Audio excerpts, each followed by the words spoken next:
Big breaking news coming in. Joint session of the U.S. Congress has certified the victory of President-elect Joe Biden and Vice President-elect Kamala Harris. That is the latest coming in right there. Remember, the Congress was holding a joint session. This was to record the votes of the Electoral College and confirm the victory of President-elect Joe Biden Jr. The process usually is perfunctory one, but this time around there were a number of Republican lawmakers that planned to object to the votes of some electors. But Gita will get us a better sense of how this session really proceeded. Biden win stands to be confirmed. This is the joint session of U.S. Congress that has certified the victory of President-elect Joe Biden and Vice President-elect Kamala Harris. Biden win confirmed. This is, of course, getting juxtaposed against the kind of attack, the unprecedented one while at it, that we saw on Capitol Hill, which was by the pro-Trump supporters. Gita Mohan now joins us for the very latest. Gita, if you could walk our viewers with how the session proceeded. The Congress held a joint session to record the electoral votes of Electoral College, confirm the victory of President-elect and the Vice President-elect as well. And this is being juxtaposed against the kind of unprecedented violence that we ended up seeing in Capitol. Well, that's right. The counting was delayed a little because of the disruptions in Capitol Hill. But after the entire area was cleared, they reconvened and the counting began again. Like you said, Chaiti, this is important because normally what happens is when the counting begins, the one who's losing concedes defeat. Over here, Trump has not conceded defeat yet. And that's the reason why the Electoral College voting and the counting today, certifying of the vote was really important. Now, what happened over here is that the moment the counting of Vermont's 3 electoral votes came in, Vice President-elect Kamala Vermont's and President-elect Joe Biden crossed the 270 threshold that's needed to win the presidency.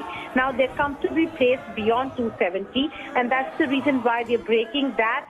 The Congress has affirmed indeed that Biden's Electoral College has affirmed Biden's Electoral College victory, and that on the 20th of January, Joe Biden will be sworn in as the next president of the United States of America. I request you to stay on with us, Gita, right there. Apologies about this interaction, but let's dip in live to the joint session of the Congress, which is underway at the moment. Biden crossing the halfway mark right there, which means that all these allegations of widespread voter fraud have been rejected. The Republicans' efforts were made to overturn this result, but now Joe Biden officially is the next president of the United States of America.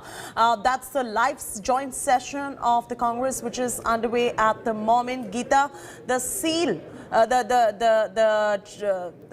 the fate, I beg your pardon, of U.S. President Donald Trump is sealed despite those allegations and spurious allegations of the widespread voter fraud. Also, all of that has been sealed now. It is going to be Joe Biden taking charge 20th of this month onwards. Gita?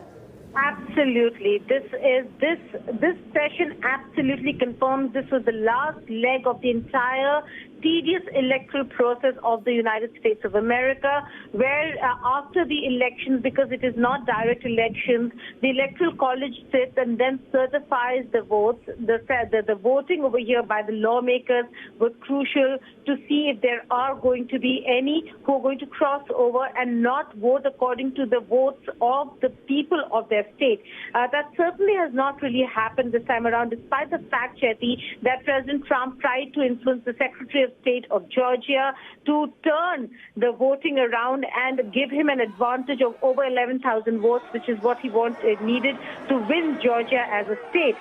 But nothing of the sort happened. In fact, what really happened yesterday was revelatory and startling, with Mike Pence, the vice president, and the right-hand man of Donald Trump turning away from Trump's diktats and saying that he's not going to take any unilateral action calling the entire electoral process a fraud. And that's the reason why the session sat. There was massive disruption, like we're showing the visuals of what really transpired yesterday, all through the evening and till late night. The building was cleared of these protesters, secured yet again, and then the lawmakers went in again in the House. The session began, reconvened, and now we have Joe Biden having taken the lead and crossed the 270 mark, which is why we saw the celebratory visuals. And Joe Biden certainly is going to be the next President of the United States of America, being sworn in on the 20th of January. We'll have to wait and see what Trump really does, because he still has not conceded defeat. Absolutely. This is coming in despite scores of Republican lawmakers and supporters tried to overturn the result of this particular election. But there you go. The breaking news confirms it. Joe Biden will be the next president of the United States of America. The swearing in will be on 20th of January, the joint session of the U.S. Congress certifying victory of President-elect Joe Biden and Vice President-elect Kamala Harris. Hello everyone, this is Rahul Kamal here. Hope you enjoyed this video. For the latest news and analysis, like and subscribe the India Today YouTube channel, and don't forget to press the bell icon to stay updated.